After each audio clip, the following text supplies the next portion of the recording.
సంగారెడ్డి జిల్లా అమీన్పూర్ మున్సిపల్ పరిధి పటేల్గూడ గ్రామ పరిధిలోని పంచముఖ ఆలయంలో చోరీ జరిగింది. రాత్రి 2 గంటల సమయంలో గుర్తు తెలియని వ్యక్తి వచ్చి ఆంజనేయ స్వామికి అలంకరించిన కేజీ వెండి కిరీటం, తులం బంగారం, హుండీలో ఉన్న ₹1,00,000 వరకు నగదు చోరీ అయినట్లు తెలిపిన ఆలయ ప్రధాన అర్చకులు శేషు తెలిపారు. సంఘటన స్థలానికి చేరుకుని కేసు నమోదు చేసి దర్యాప్తు చేపట్టారు.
పటేల్గూడ శ్రీ పంచముఖ ఆంజనేయ స్వామివారి దేవాలయంలో రాత్రి సమయంలో 2:30 గంటల నుండి సుమారుగా 3 గంటల వరకు ఇలా రాత్రి దొంగతనం జరగడం అనేది ఆలోచించాల్సిన విషయం.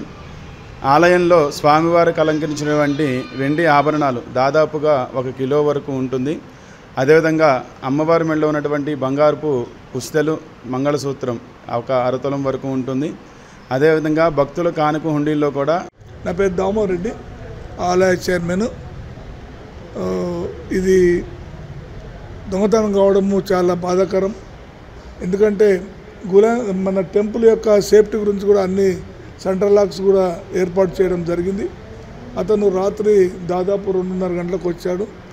ఈ కెమెరాలు కూడా అన్ని పనిచేస్తున్నాయి, కానీ బ్యాకప్ లేవడం వలన అది మాకు ఐడెంటిఫై కాలేదు. ఈ బ్యాకప్ పనిచేసేదని చిన్న కెమెరా పెట్టినాం. దాంతో వాడు లోపలికి వచ్చి ఏ విధంగా వచ్చి ఏమేమి చేసిండో అవన్నీ కూడా పోలీస్ డిపార్ట్మెంట్కు ఇవ్వడం జరిగింది. అదేవిధంగా సంగారెడ్డి నుంచి కూడా ఫింగర్ ప్రింట్స్ వాళ్ళు వచ్చారు. వాళ్ళందరూ కూడా తీసుకొని అవన్నీ కూడా చెక్ చేసుకొని తీసుకెళ్లారు. పోలీస్ డిపార్ట్మెంట్ విచారిస్తారు. గతంలో చిన్నగా సాయిబాబా గుళ్ళ అయింది. అప్పుడు